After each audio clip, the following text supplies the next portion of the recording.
ಗೊತ್ತಾಗಿದೆ. ಓಂ ಸತ್ಯಂ ಜ್ಞಾನಂ ಅನಂತಂ ಬ್ರಹ್ಮ ಸರ್ವಶಕ್ತೇಕಂ ಸರ್ವೈಃ ವೀರ್ಯಂ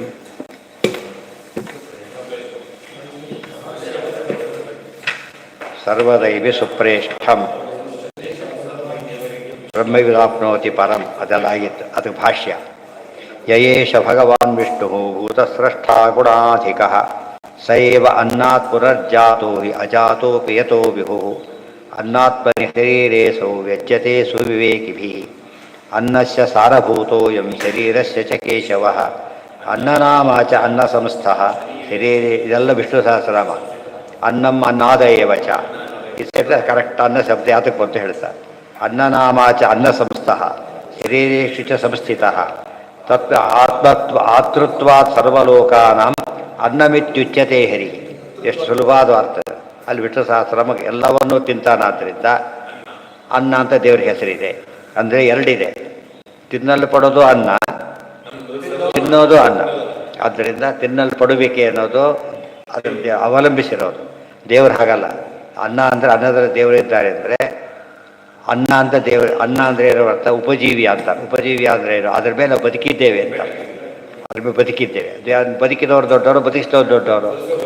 ಬದುಕಿಸಿದ್ದ ಅನ್ನ, ಅನ್ನದಲ್ಲಿರೋ ಪರಮಾತ್ಮ. ಸೊ ದೇವರು ದೊಡ್ಡವನು. ಜನಾರ್ದನ ಉಪಜೀವಿಯಶ್ಚ ಭೂತ. ಅದಕ್ಕೆ ಅನ್ನ ಶಬ್ದ ಉಪಜೀವಿ ಅಂತ ಅರ್ಥ. ಉಪಜೀವಿ ಅಂದರೆ ಏನು? ಬರೀ ಡಿಪೆಂಡ್ ಅಲ್ಲ, ಅದಿಲ್ಲೋರು ಇರಲಿಕ್ಕೆ ಬರೋದಿಲ್ಲ.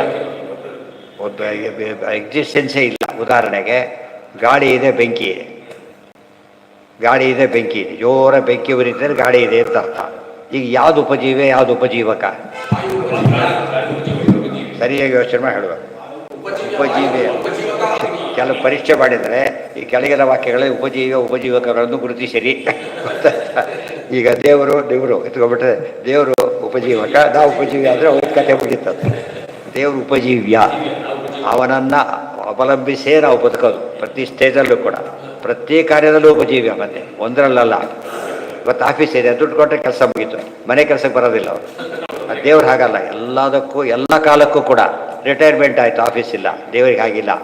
ಪ್ರತಿ ಕ್ಷಣದಲ್ಲೂ ಪ್ರತಿಯೊಬ್ಬರಿಗೂ ಕೂಡ ಎಲ್ಲ ರೀತಿಯಲ್ಲೂ ಉಪಜೀವ್ಯನಾಗಿದ್ದಾನೆ. ಅದಕ್ಕೆ ಅನ್ನ ಅಂತ ದೇವರಿಗೆ ಹೆಸರು. ಅನ್ನ ಅಂತ ದೇವರಿಗೆ ಹೆಸರು. ಅದು ಅನ್ನ ಶಬ್ದದ ಅರ್ಥ ಇಲ್ಲ. ಚಪಾತಿ ಗಿಪಾತಿ ಆ ಥರ ಅರ್ಥ ಮಾಡೋದು. ಅದು ಅನ್ನ ತಿಂತೇವೆ, ಏಕಾಶಿ ಅನ್ನ ತಿನ್ನಬಾರ್ದು, ಚಪಾತಿ ತಿಂದೇವರು 20 ಚಪಾತಿ ತಿಂದರೆ ಅಲ್ಲ. ಆಹಾರ ಇಲ್ಲದೆ ಬದುಕೋದಿಲ್ಲ.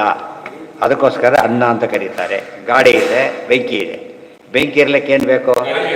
ಆದರೆ ಗಾಡಿ ಇರಲಿಕ್ಕೆ ಬೆಂಕಿ ಬೇಕಾಗಿಲ್ಲ. ಸೊ ಯಾವುದು ಉಪಜೀವ, ಯಾವುದು ಉಪಜೀವಕ? ಈಗ ಗಾಡಿ ಉಪಜೀವ, ಇದು ಉಪಜೀವಕ. ಇದು ಆದ್ದರಿಂದನೇ ಹನುಮಂತನ ಯಾಕೆ ಸುಡಲಿಲ್ಲ ಅಂದರೆ ಬದುಕಿರೋದು ಯಾರಿದ್ದ? ಅದು ಅವರಿಂದಾನೆ. ಅದು ಎದುರೊಳಗೆ ಫಜಿತಿ ಆಗುತ್ತೆ ಆಮೇಲೆ. ಆದ್ದರಿಂದ ಅದು ಹತ್ತಾಗಿರ್ಬೇಕು, ಬೆಟ್ಟ ಆರಿಸ್ದಾಗ ಹೋಗ್ಬೇಕು ಹೊರತು ಕರೆದ ಹೋಗಬೇಕು, ಹೋಗಬೇಕು. ಅದಕ್ಕೆ ಅಗ್ನಿ ಇಬ್ಬರು ಫ್ರೆಂಡ್ಸ್ ಅಂತ ಅರ್ಥ ಮಾಡಬಾರ್ದಲ್ಲಿ. ಮರುತ್ಸಖೋ ಹುತಾಶನ. ಸಖ ಅಂದರೆ ನನ್ನ ಸಖ ಮಮ ಕಾನನಗೋ ವಿಭು ಅಂತ ಸಖ ಅರ್ಥ ಮಾಡಬೇಕಾದ್ರೆ ಫ್ರೆಂಡ್ ಅಂತ ಅರ್ಥ ಮಾಡಬಾರ್ದು. ಗೊತ್ತಾಯ್ತಾ? ಪರಸ್ಪರ ಸಮಾನರಲ್ಲ. ಅಗ್ನಿ ಕಡಿಮೆ, ವಾಯು ಭಾರಿ ಮೇಲೆ ಜಾಸ್ತಿ. ಆದ್ದರಿಂದ ನದದ ಈ ಕಾನ್ಸೆಪ್ಟ್ ಗೊತ್ತಿದ್ದರೆ ನದದಾಹ ತಂ ಮರುತ್ಸಖೋ ಹುತಾಸನ. ಆ ಹುಚ್ಚ ಕೊಡಲಿಕ್ಕೂ ಸಾಧ್ಯವಾಗಲಿಲ್ಲ. ಯಾತಕ್ಕೆ? ಲಂಕಾಪಟ್ಟ ಸುಟ್ಟಿತು, ಅದನ್ನು ಉಪಯೋಗಿಸಿಲ್ಲ ಅಗ್ನಿ, ಸುಟ್ಟು ಬಿಡ್ತು. ಆದರೆ ವಾಯು ಉಪಯೋಗಿಸಿರೋದ್ರಿಂದ ಸುಳ್ಳಕ್ಕಾಗಲಿಲ್ಲ. ಸುಳ್ಳಕ್ಕೆ ಸಾಧ್ಯವೂ ಇಲ್ಲ, ಮನಸ್ಸೂ ಇಲ್ಲ. ಇದು ಮುಗಿದೋಯ್ತು. ಇದು ಅರ್ಥ ಮಾಡಿಕೊಂಡ್ರೆ ಉಪಜೀವ್ಯ ಶಬ್ದ ಅಪೂರ್ವವಾದ ಪದ. ಬರೀ ಜಸ್ಟ್ ಅವಲಂಬನೆ ಅಲ್ಲ, ಅದು ಟೋಟಲ್ ಡಿಪೆಂಡೆನ್ಸ್. ತಂದೆ ಮಗ ಇದ್ದಾರೆ. ಮಗ ಎಷ್ಟು ಪಲ್ಟಿ ಹೊಡೆದು ತಾನು ಅಪ್ಪ ಆಗ್ಲಿಕ್ಕೆ ಸಾಧ್ಯ ಇಲ್ಲ. ತನ್ನ ಮಗನಿಗಾಗ್ಬೋದು, ಇವನಿಗೆ ಅಪ್ಪ ಆಗ್ಲಿಕ್ಕೆ ಸಾಧ್ಯ ಇಲ್ಲ. ಅದೇನದು? ಟೋಟಲ್ ಡಿಪೆಂಡೆನ್ಸ್ ಇರಬೇಕು.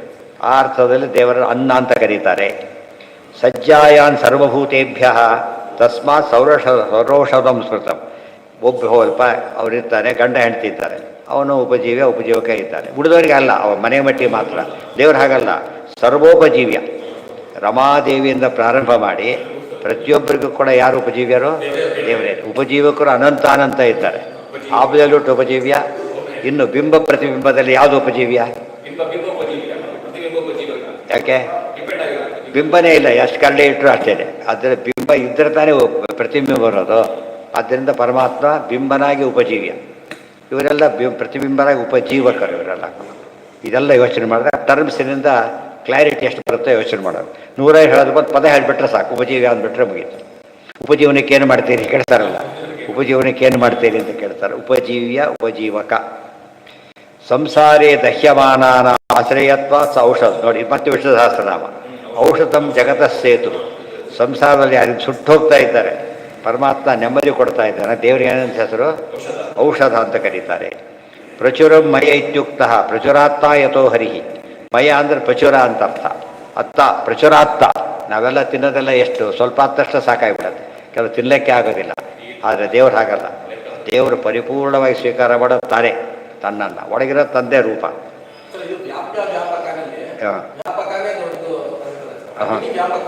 ಆಯ್ತು, ಹೌದು ಹಾಂ ಹೌದು. ಆದ್ದರಿಂದ ಏನಾಯ್ತು ಈಗ? ಅಗ್ನಿ ಇಲ್ದವ್ರು ಏನಾಗೋದಿಲ್ಲ, ಬರೋದೇ. ಧೂಮ ಇಲ್ದವ್ರು ಅಗ್ನಿ ಇರುತ್ತೆ. ಅಗ್ನಿ ಇಲ್ಲ ಧೂಮ ಬೇಕಿಲ್ಲ, ಧೂಮ ಇರಲಿಕ್ಕೆ ಅಗ್ನಿ ಬೇಕೇ ಬೇಕು. ಆದ್ದರಿಂದ ಏನಾಯ್ತು ಇದು? ದೊಡ್ಡದಾಗೋದು ವ್ಯಾಪಕ, ಚಿಕ್ಕದಾದ್ದು ವ್ಯಾಪ್ಯ.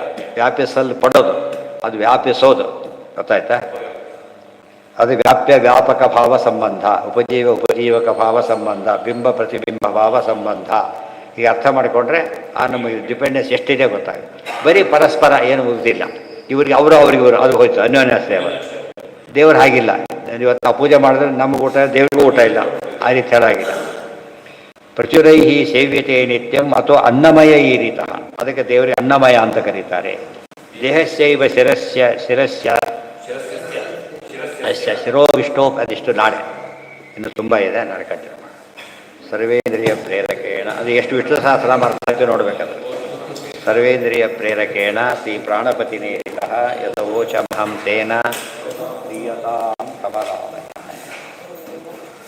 ಆನಂದತೀರ್ಥವರದೆ ದಾನವಾರಣ್ಯ ಪಾವಕೆ ಜ್ಞಾನದಾಯಿನಿ ಸರ್ವೇಶೇ